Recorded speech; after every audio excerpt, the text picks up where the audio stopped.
किसान साथियों, अगर आप मक्का की खेती करके इस साल बहुत अच्छा उत्पादन लेना चाहते हैं तो ये वीडियो आपके लिए ही है। क्योंकि इस वीडियो में अपन मक्का का कौन सा बीज वैरायटी लेनी चाहिए, कब रोपाई करनी चाहिए, कौन सी उसमें समस्या आती है, क्या खाद देना चाहिए, इन सारी बातों की चर्चा करेंगे जिससे कि आप इस साल मक्का का बहुत अच्छा उत्पादन ले सकते हैं। तो अपने साथ इंडिया एग्रोकेमिकल से रवि सर हैं और जो किसान मक्का की खेती कर रहे हैं वो भी हैं। तो सर, सबसे महत्वपूर्ण क्वेश्चन अभी के टाइम में एक ये चलता है कि किसान साथियों का कि मक्का को कौन सा बीज या वैरायटी का उनको चयन करना चाहिए। तो आप इसके बारे में किसान साथियों के लिए थोड़ी सी जानकारी दीजिए। नमस्कार किसान साथियों, मैं रवि पटेल इंडिया एग्रोकेमिकल्स की तरफ से आज आपका बहुत बहुत स्वागत करता हूं। तो किसान साथियों, हमने आपको पहले ही बताया था और भी जो वीडियो में बताया था कि अगर आपका बीज सही तो सब सही। अगर आपका बीज सही होगा तो आप जो भी खाद पानी या लागत लगाएंगे उसको आपको रिजल्ट अलग दिखेगा। तो हम आपको एक ऐसी वैरायटी के बारे में बताने जा रहे हैं जो कि आज के समय में अभी किसानों की सबसे मनपसंद वैरायटी बनी हुई है और टॉप नंबर की वैरायटी बनी हुई है। तो वो आती है इंडिया एग्रोकेमिकल्स की तरफ से।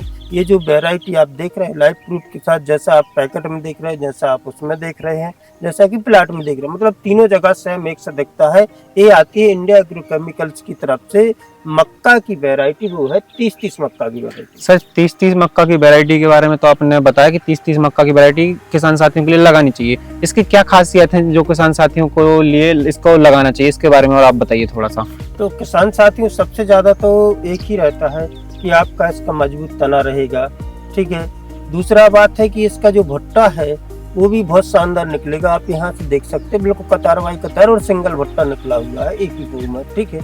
तो दूसरा है कि ये हाइट बहुत ज्यादा मतलब नहीं होनी चाहिए। कोई भी प्लाट है या कुछ भी हो तो इसकी 5 फुट से हाइट ज्यादा नहीं जानी, 5 से 5.5 फुट, क्योंकि अगर हवा पानी बारिश आई ये आड़े भी गिर सकता है। लेकिन इसकी हाइट भी बहुत कम है और मजबूत तना भी है। और इसकी जो जड़ें होती है, व्हाइट रूट जिसको बोलते हैं, यहाँ ये आप देख सकते हैं, ये भी बहुत मजबूत है क्योंकि ये भी बहुत अच्छा है। दूसरा इसका निकरा है नर टेसलिंग। आपको पहले ही बताया था, ये गुच्छों में निकलना चाहिए जिससे कि दानों चारों तरफ एक से भरता है। अब आती है भुट्टे की बात। तो भुट्टा कितने साइज का है इसमें हम वो भी आपको बता रहे हैं कि इसमें भुट्टे में 18 से 20 और 22 लाने हैं और हर लाइन में आपको 40 से 45 दाने आपके हैं। और भुट्टा की अगर साइज देखें तो आप ये लाइव प्रूफ के साथ देख सकते हैं कि 12 से 15 इंची तक का, मतलब 1 से 1.5 बीतिया तक का आपको भुट्टा देखने को मिल रहा है। तो ये इसकी खासियत है। अब जिस वैरायटी में इतनी खासियत होगी वो तो आपको उत्पादन देगी। आप इसके भुट्टे को एक बार और बताइए ना किसान साथियों को, इसमें कितने दाने हैं, लाइव प्रूफ के साथ काउंटिंग करके बताइए ना किसान साथियों के लिए। तो इसको देख सकते हैं किसान साथियों, ये हमें आपको अभी आपके जस्ट सामने भुट्टा होगा। अब इसको हम आपको डायरेक्ट लाइव प्रूफ के साथ बता रहे हैं।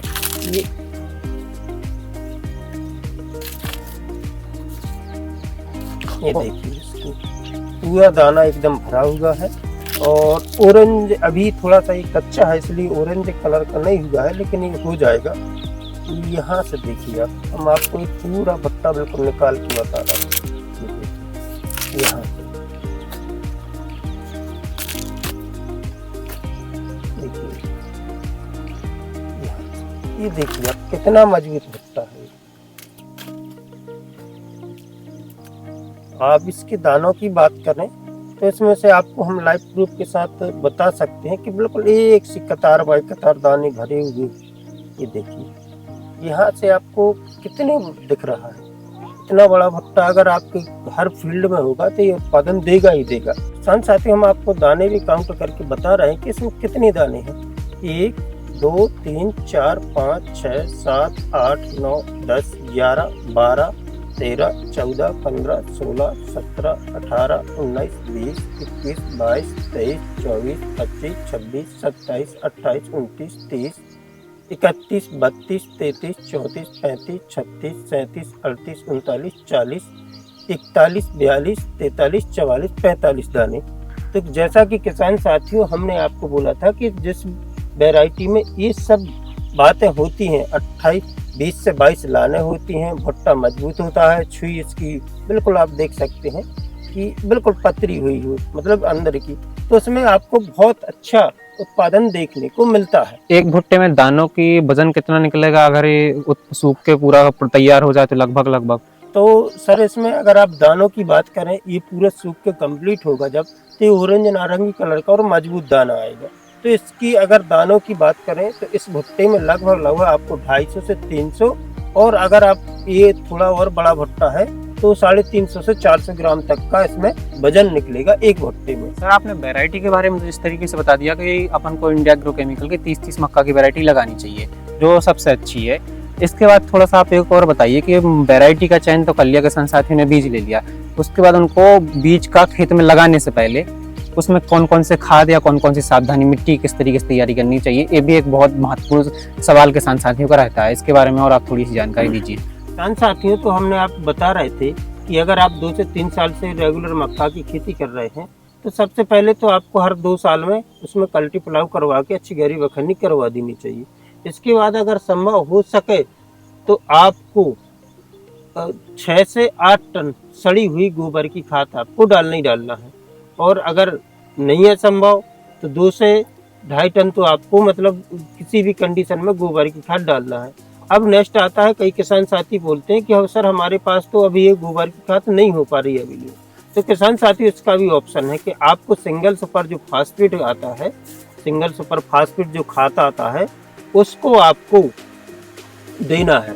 वो भी 1 एकड़ में कितने 2 से 3 बैग देना है, क्योंकि आपको मक्का होती है हाई न्यूट्रिएंट चाहने वाली। उसके साथ साथ आपको पोटास और ये अपना साइनोवाल, इसको आपको बेसल डोज में आपको बिल्कुल प्रॉपर मात्रा में देना चाहिए। सर इसके बाद आप ये और बताइए किस किस एरिया के लिए अपनी वैरायटी रजिस्टर्ड है, मतलब कहाँ कहाँ किस किस राज्य में हो सकती है, और इसका समय और बताइए, किस समय पे किसान साथी को इसको लगाना चाहिए। तो किसान साथियों की अलग अलग समय पे अलग अलग क्षेत्रों में पूरी इंडिया में वैरायटी मक्का की रोपाई होती है। तो किसान साथियों सबसे पहले तो ये आती है कि अभी खरीफ का सीजन चल रहा है। खरीफ के सीजन में लगभग ऑल इंडिया में मक्का की रोपाई चलती है। तो लगभग आप मध्य प्रदेश, छत्तीसगढ़ और आपके जो वेस्ट बंगाल है, यहाँ मक्का की वैरायटी चल रही है, अभी रोपाई चल रही है। और कहीं कहीं चलती है समर सीजन में, कहीं कहीं चलती है आपकी विंटर सीजन मतलब ठंडों के सीजन में। तो आपको समय समय के अनुसार से आपको वो रोपाई करनी है। अगर अभी की बात करें तो अभी जो आपको मई, जून और जुलाई से लेके आप खरीफ सीजन में इसकी बुआई करवा सकते हैं। सर आपने जिस तरीके से बुआई का बताया, इसके बाद आप ये और बताइए किस तरीके की भूमि के लिए उपयुक्त है, मतलब ये हल्की भूमि, मध्यम भूमि या भारी भूमि, ये किस जमीन में ये हो जाएगी वैरायटी सबसे अच्छी, किस वैरायटी के लिए सूटेबल है। तो किसान साथियों सबसे बड़ी बात अभी किसानों के सामने एक ही समस्या की चुनौती है कि हम कौन सी जमीन में कौन सी वैरायटी लगाएं। तो किसान साथियों ये जो वैरायटी आती है इंडिया एग्रोकेमिकल्स की, ये मक्का की ये जो 30-30 वैरायटी है, लगभग आपको भारी भूमि में, मीडियम भूमि में और हल्की भूमि, मतलब अगर आपकी ज़्यादा जल भराव वाली भूमि है तो उसको हम आपको एक कुछ अलग गाइडलाइंस बताएंगे कि आपको बुआई किस तरीका से, जिस डायरेक्शन में आपका पानी का बहाव है उस डायरेक्शन में आपको सीड ड्रिल चलाना है, ठीक है, और उस डायरेक्शन में आपको बुआई करना है। सर भारी भूमि में किसान साथियों के लिए कौन सा खाद दे के बुआई करनी चाहिए, ये और आप थोड़ा सा बताइए। तो किसान साथियों भारी भूमि की बात आ गई, तो भारी भूमि में कौन सा खाद देना चाहिए। तो भारी भूमि में क्या होता है कि गलन बहुत ज़्यादा होती है और उसमें आपका पौधा भी गल के मतलब ज़्यादा हाइट नहीं ले पाता है, तो उसके लिए आपको हाई न्यूट्रिएंट्स देने पड़ते हैं। सबसे पहले तो आपको जितनी आपकी भारी भूमि हो उसमें सिंगल सुपर फास्फेट, मतलब सुपर 1 एकड़ में जो 3 बैग हमने बोला था वो आपको देना है, साथ में पोटास देना है और साथ में अपना साइनोवाल, एनी हाउ कंडीशन आपको ये 3 चीजें आपको देनी है।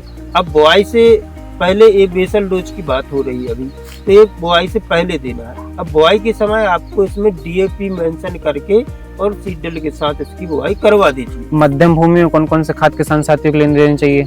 मध्यम भूमि में आपको साइनोवाल हो गया, DAP हो गया और आपका म्यूरेट पोटास, ये 3 चीजें आपको देके बुआई करवा देनी। और हल्की भूमि के लिए किसान साथियों के लिए कौन कौन से खाद वगैरह देना चाहिए। हल्की भूमि के लिए क्या होता है किसान साथियों, आपने बुआई करी, बारिश गए, जल्दी सूख गई, तो इसके लिए अपना आता है NPK मतलब नाइट्रोजन, फास्फोरस और पोटास। ये इन 3 चीजों का एक, जिसको आप ग्रोमोर भी बोलते हैं, इन 3 चीजों को 1 एकड़ में 1 बैग के साथ बुआई करवा के आपको इसको दे के बुआई करवानी है। बुआई के पहले इन सब खादों का अगर आप प्रयोग करेंगे तो आपको बहुत अच्छा मक्का में उत्पादन मिलेगा। सर ने अलग अलग भूमि के लिए अलग अलग खाद बता दिए कि मध्यम भूमि में कौन सा खाद देना है, भारी भूमि में कौन सा खाद देना है, हल्की भूमि में कौन सा खाद देना है। इसके बाद सर एक और क्वेश्चन आता है कि पौधे से पौधे की दूरी और कतार से कतार की दूरी मक्का में कितनी रखनी चाहिए? तो किसान साथियों, पौधे से पौधे की दूरी आपको लगभग कतार से कतार की दूरी 2 से 2.5 फीट होनी चाहिए। और अगर पौधे से पौधे की बात करें तो 1 से 1.5 फीट का आपको होना चाहिए। इसके बाद सर एक और बताइए कि इसका 1 एकड़ में कितना सीड लगाना चाहिए किसान साथियों के लिए? तो किसान साथी, ये आपका बहुत अच्छा क्वेश्चन। अगर जितने मैंने खाद प्रॉपर और हर तरीका से हमने आपको बताया कि ये आप इतना दे रहे हैं, तो किसान साथियों सबसे मेन आता है कि आपको 6 से, अगर आपकी अच्छी खाद प्रॉपर दे रहा है तो 6 से 7 केजी से ज्यादा नहीं लगाना है। अगर आप थोड़ा सा खाद पानी थोड़ा उसमें कम दे रहे हैं तो 8 केजी तक का इसका उपयुक्त बीज दर रहता है।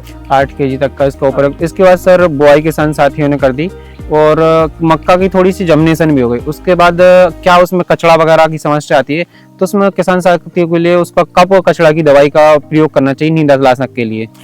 जी किसान साथियों, ये भी आपका बहुत अच्छा क्वेश्चन रहा आपका कि सबसे पहले आपने बुआई कर दी।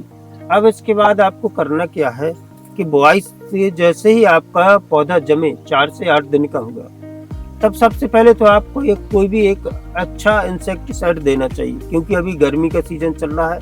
आप देखते होंगे कि ये पौधा जमा और जम के कोई कीड़े वगैरह आया और कतर के चला गया, तो सबसे पहले तो सीड ट्रीटेड तो वो कंपनी की तरफ से हर मक्का का बीज का आता है। आपको आप जैसे इस 8-10 दिन में एक जमा होगा, आपको एक इंसेक्टिसाइड दे देना है जो कि अपना इको के नाम से आता है, इसको दे देना है। इसके बाद फसल हो गई आपकी 18 से 20 दिन की। अब इसमें चयन करना है आपको किसका? हर्बिसाइड का। हर्बिसाइड अब 2 प्रकार के चल रहा है अभी मार्केट में। प्री चल रहा, मतलब बुआई के समय डाल दो तो उसका काम ही खत्म हो जाएगा, मतलब फिर बाद में डालने की दिक्कत नहीं होती। इसके बाद अगर आप प्री नहीं डाल पा रहे तो आप पोस्ट डालिए। पोस्ट का मतलब ये होता है कि 18 से 22 दिन की अवस्था पे आप जो भी खरपतवार, उस खरपतवार के अनुसार आपको चयन करना चाहिए कि कैसा इसमें खरपतवार जमा है, कौन सा है। तो उससे 18 से 20 दिन की जब फसल हो जाए आपकी या 22 दिन की, तब आपको अच्छा कंपनी का अच्छा हर्बिसाइड लेना चाहिए और उसका स्प्रे आपको करवाना चाहिए। सर आपने इतना तो बता दिया किसान साथियों के लिए कि इसमें हर्बिसाइड और पहला इंसेक्टिसाइड डालने के बाद, उसके बाद सेकंड आता है कि यूरिया जब किसान साथी देते हैं जब 18 से 25 दिन की फसल होती है, तो यूरिया के साथ उनको कौन कौन से खाद मिक्स करके अपने मक्का में देना चाहिए? तो किसान साथियों, हर्बिसाइड की बात हो गई। हर्बिसाइड जैसे ही आपका कचरा खत्म हुआ, अब आती है इसकी सबसे मेन खाद देने की विधि, मतलब अगर आपको कौन कौन से खाद उसमें देना चाहिए। तो अब उन खादों का अपन अच्छे विस्तार से आपको डिटेल्स देते हैं। तो किसान साथियों, ये हो गई ग्रामनिकुल की। हमने आपको कई बार बताया है कि हर फसल हर अलग अलग प्रकार के तत्व मांगती है। ऐसा नहीं कि आपने सोयाबीन में ही वही खाद दे दिया, वही मक्का में दे दिया। तो हर फसल, हर चीज आपको अलग अलग फसल अलग अलग तत्व मांगती है। ये हो गया ग्रामनिकुल का। अब इसको सबसे ज्यादा न्यूट्रिएंट्स किस चीज से चाहिए, इसकी क्लोरोफिल कौन चीज बढ़ाएगा, क्या करना चाहिए। तो सबसे पहले तो आपको इसमें कौन सा खाद देना चाहिए, मेन होता है अपना रूट और क्लोरोफिल। तो आपको सबसे पहले तो लेना है बाम गोल्ड, दूसरा हो गया आपका डायमंड, तीसरा हो गया आपका जिंक। जिंक आपको इसमें किसी भी कंडीशन पे नहीं भूलना चाहिए, मतलब आपको ग्रामनिकुल में है तो आपको जिंक देना ही देना है। इसके साथ साथ अगर आपको, अब बात आती है यूरिया, क्योंकि ये यूरिया भी बहुत चाहता है, हाई न्यूट्रिएंट चाहिए वाली है। तो 25 से 30 दिन की हो गया तो 1 एकड़ में 1 बैग यूरिया, 1 किलो डायमंड और 1 केजी आपका बाम गोल्ड, 5 किलो जिंक। इसके साथ साथ अगर आपको आपकी फसल थोड़ा और डाउन दिख रही है या कहीं आप फसल के अनुसार देख सकते हैं कि हमारी फसल कुछ और दिक्कत हो रही है या कुछ भी हो रही है, तो इसके साथ साथ अपना मैग्नीशियम सल्फेट आप उसमें मिलाकर कर सकते हैं। दूसरा, अगर आपको थोड़ा और डैमेज दिख रही है तो आप बोरान भी इसके साथ में 1 केजी पर एकड़ के हिसाब से आप मिला के इसको पौधों के यहाँ दे सकते हैं। इससे होगा क्या कि आपका ये जो पौधे की ग्रोथ है, वेजिटेटल ग्रोथ, अगर वेजिटेटल ग्रोथ ही आपने अच्छी करवा ली है तो फिर पौधा में भुट्टा भी अच्छा आएगा और भुट्टा के साथ साथ आपका जो रोग वगैरह है, कब फसल के न्यूट्रिएंट्स चाहती है, और भुट्टा की जो साइज है वो भी बहुत शानदार आएगी। सर इसके बाद आती है फसल जब 35 से 50 दिन के बीच में फसल रहती है, तो उस समय फसल में बहुत सारे रोग आते हैं। सब पत्ता का सफेद पड़ना, धब्बे आना, या वो पौधे को बीच में टूट के गिर जाना, गलन वगैरह की बहुत समस्या आती है। तो इसके लिए उस समय किसान साथियों के लिए क्या करना चाहिए? स्प्रे करना चाहिए या कोई खाद देना चाहिए? क्या सावधानी रखनी चाहिए? तो खाद देने के बाद देखिए किसान साथियों, फर्स्ट खाद के बाद आती है 35 से 40 दिन। मेजर समस्या बनती है यही, यहाँ बारिश का नमी भी अधिक रहती है उस समय वातावरण में, तो पौधा कभी कभी क्या होता है, पिछली साल कई किसान साथियों का यहाँ से इतना विगलन होता है, काला पड़ता है, तो ये भी एक आपकी बहुत बड़ी समस्या होती है। तो किसान साथियों इसके साथ साथ अपन को एक अपना आता है जिंक 12% और टैबून, और इसके साथ साथ आपको एक लेना चाहिए इंसेक्टिसाइड इको, मतलब ये आपको 4 से 5 आपको मेंशन करके और इसको आपको स्प्रे कर देना चाहिए। जिससे क्या होगा, आपका ये जो रूट मतलब ये इंसेक्टिसाइड धब्बा अधिक होता है और बीच बीच में तना विगलन होता है, जिसमें आप देख सकते हैं कि पौधा आपका टूट के गिरता है। तो ये उस समय अगर आपको स्प्रे करना है, उस समय 35-40 दिन की फसल ज़्यादा होती भी नहीं है, और उस समय आपको अच्छा स्प्रे करके छोड़ देना है। तो उससे होगा क्या कि आपका जो रोग वगैरह आएगा वो भी खत्म रहेगा। अर्थात जब अपनी फसल 35 से 50 दिन की अवस्था रहती है तो ज्यादा फसल बड़ी रहती नहीं है, तो उस समय अपन को एक टैबूनो, एक जिंक और एक इको, इन तीनों को मिक्स करके एक स्प्रे करवा देना है, जिससे कि आपका जो भी रोग आ रहे होंगे वो खत्म हो जाएगी। साथ ही साथ आपकी इसमें लार्वा, इल्ली की समस्या भी खत्म हो जाएगी। अब उसके बाद आपको अंत तक इसमें ये समस्या आने की, ये समस्या आपको दिखेगी ही नहीं। इसके बाद सर एक उसका सबसे ज्यादा महत्वपूर्ण सवाल तो अब आता है कि जब अपनी फसल 60 से 65 दिन की हो गई, उसमें भुट्टा निकलने वाला होता है, तो उस समय नर टेसलिंग, जिस समय जो चौड़ दिखता है, इस समय मक्का को सबसे ज्यादा खादों की आवश्यकता होती है, ये आपने बताया था। तो उस समय किसान साथियों के लिए कौन से खाद देना चाहिए? तो किसान साथियों अब आती है आपकी नर टेसलिंग और भुट्टा, क्योंकि ये यहाँ से जो भुट्टा आ गया, अभी यहाँ देख सकते हैं आप, ये देख सकते हैं यहाँ हाई न्यूट्रिएंट्स, मतलब यहाँ आपको भोजन की सबसे ज्यादा जरूरत है। जब व्यक्ति, चाहे इंसान हो या पौधा हो, जब आपका अच्छी मतलब मेहनत काम करेगा या सबसे ज्यादा काम करेगा, तो उसको सबसे ज्यादा भोजन की जरूरत होती है। भोजन की अगर आपको जरूरत होगी, इस समय आपको भोजन अगर मिलेगा, इंसान हो या पौधा हो, तो उस समय आप काम बहुत अच्छी तरीका से करेंगे।